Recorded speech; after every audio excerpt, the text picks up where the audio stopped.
ہمارے چھٹے امام نے ارشاد فرمایا کہ ہر چیز کی کوئی نہ کوئی زینت ہوتی ہے، ہر شے کی کوئی نہ کوئی زینت ہوتی ہے۔ امام نے فرمایا کہ نماز کی زینت ہے رفع یدین، یعنی ہاتھوں کو بلند کرنا۔ یہ کیا ہے کہ یہ نماز کی زینت ہے، تو اس کو بھولا نہ کیجئے، اور جیسے رفع یدین کا حکم دیا ہے اس طرح سے رفع یدین کیا کیجئے۔ صرف نماز پڑھنا کافی نہیں ہے، بلکہ نماز کے بارے میں معلومات فراہم کرنا بھی ضروری ہے۔ جب آپ تکبیرۃ الاحرام کہیں تو دونوں ہاتھوں کو پہلے بلند کریں، جب دونوں ہاتھ بلند ہو جائیں تب آپ اللہ اکبر کہنا شروع کریں۔ سمجھ رہے ہیں میرے بچے؟ تب آپ اللہ اکبر کہنا شروع کریں، اور اس وقت تک ہاتھ نیچے نہ آئیں جب تک اللہ اکبر کی رے ادا نہ ہو جائے، یعنی جب مکمل طور پر اللہ اکبر کہہ لیں تب آپ کے ہاتھ نیچے آنا چاہیے۔ تو یہ تو تکبیرۃ الاحرام ہے جو آپ کے اوپر واجب ہے، لیکن اس کے علاوہ بھی نماز میں جہاں جہاں آپ اللہ اکبر کہیں وہاں وہاں رفع یدین کریں، دونوں ہاتھوں کو بلند کریں۔ انتہا یہ ہے کہ جب نماز تمام کرتے ہیں تو جب آپ نماز تمام کرتے ہیں تو زانو پیٹنے کا حکم نہیں۔ ایک صلوات پڑھے بر محمد و آل محمد۔ سمجھ رہا؟ یہ زانو پیٹنے کا حکم نہیں، بلکہ 3 مرتبہ آپ اللہ اکبر کہتے ہیں تو وہاں بھی رفع یدین ضروری ہے، یعنی دونوں ہاتھوں کو بلند کرنا ضروری ہے۔ تو اللہ چاہتا ہے کہ ہماری نماز کی ابتدا بھی رفع یدین سے ہو اور نماز کی انتہا بھی رفع یدین پر ہو۔ اب یہ رفع یدین کا حکم کیوں دیا جا رہا ہے؟ اللہ کہہ رہا ہے ہم نے آپ کو سیدہ جیسی بیٹی عطا کی ہے، سنایا، لہذا آپ نماز پڑھیں اور رفع یدین کریں۔ اب آپ نہ داد دیں گے تو کون داد دے گا؟ گویا اللہ یہ چاہتا ہے کہ جب نماز کی ابتدا ہو تب بھی سیدہ ذہن میں رہیں، جب نماز تمام ہو ایک صلوات پڑھیں بر محمد و آل محمد پر، تب بھی سیدہ ذہن میں رہیں۔ دیکھیے عزیزوں، حقیقت یہ ہے کہ جو چیز میں آج پڑھنا چاہتا ہوں اگر عشرے میں یہ نہ پڑھی جائے تو پھر وہ عشرہ ہی کیا، مکمل ہی نہیں ہو سکتا کوئی موضوع اگر اس کو نہ پڑھا جائے۔ تو اللہ چاہتا ہے کہ جب ہم نماز پڑھیں تو نماز میں رفع یدین کریں۔ یہ رفع یدین کا حکم رسول کو کیوں دیا جا رہا ہے؟ اِنَّا أَعْطَيْنَاكَ الْكَوْثَرَ، ہم نے آپ کو کوثر عطا کیا ہے، اس لیے آپ نماز پڑھیں اور دونوں ہاتھوں کو مصلی پر بلند کریں، مصلی پر بلند کریں۔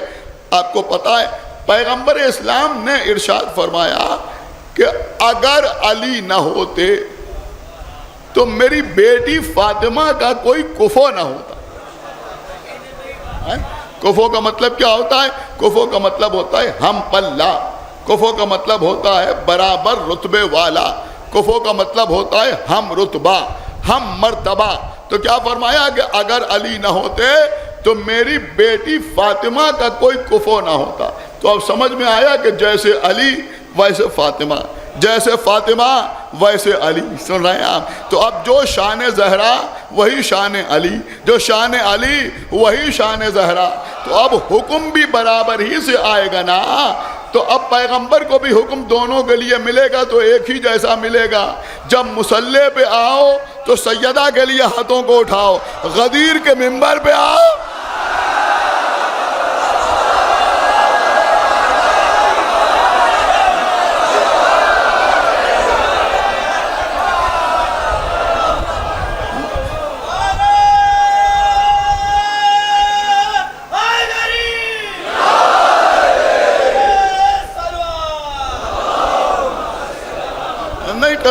نہ معلوم کتنی رعایتیں ہیں، سب میں نے چھوڑ دی۔ ایک جملہ کل میں نے عرض کیا تھا، آپ نے جی بھر کے داد دی، مولا آپ کو سلامت رکھے، آپ نے جی بھر کے داد دی۔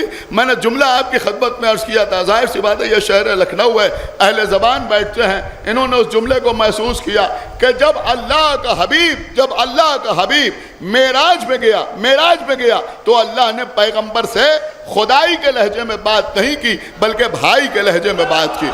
سنا تھا نا آپ نے ماشاءاللہ کل آپ اس کے اوپر داد دے چکے.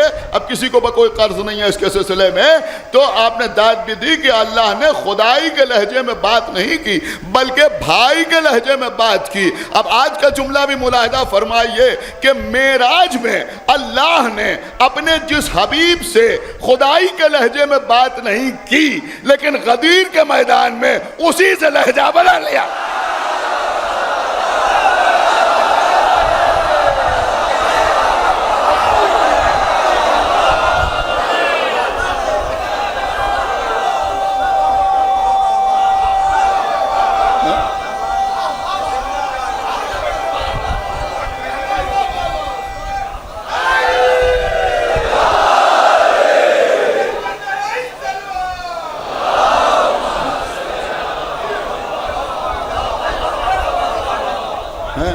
اب یہاں کیا کہا جا رہا ہے, یا ایھا الرسول بلغ ما انزل الیک من ربک وَإِن لَمْ تَفْعَلْ فَمَا بَلَّغْتَ رِسَالَتَهُ وَاللَّهُ يَعْصِمُكَ مِنَ النَّاسِ.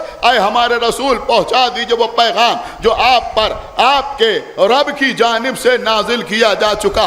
اگر آپ نے یہ نہ پہنچایا تو گویا آپ نے کار رسالت انجام نہ دیا. اب پیغمبر نے حاجیوں کو روکا, صحابیوں کو روکا, مسلمانوں کو روکا. کیا سن رہے ہیں آپ؟ مسلمانوں کو روکا. قرآن میں ایک چھوٹی سی آیت ہے سورہ صافات میں, آج تک لوگ اس کی تفسیر بیان نہیں کر پاتے. اللہ کہہ رہا وقفوہم انہم مسئولون, انہیں روکو, انہیں ٹھہراؤ, اس لیے کہ ان سے سوال کیا جائے گا. لوگ کہتے ہیں وہ سوال کیا ہوگا؟ ہم تو ایک ہی بات کہتے ہیں کہ روک کے ٹھہرا کے وہی پوچھا جائے گا جو غدیر میں روک کے سنایا گیا.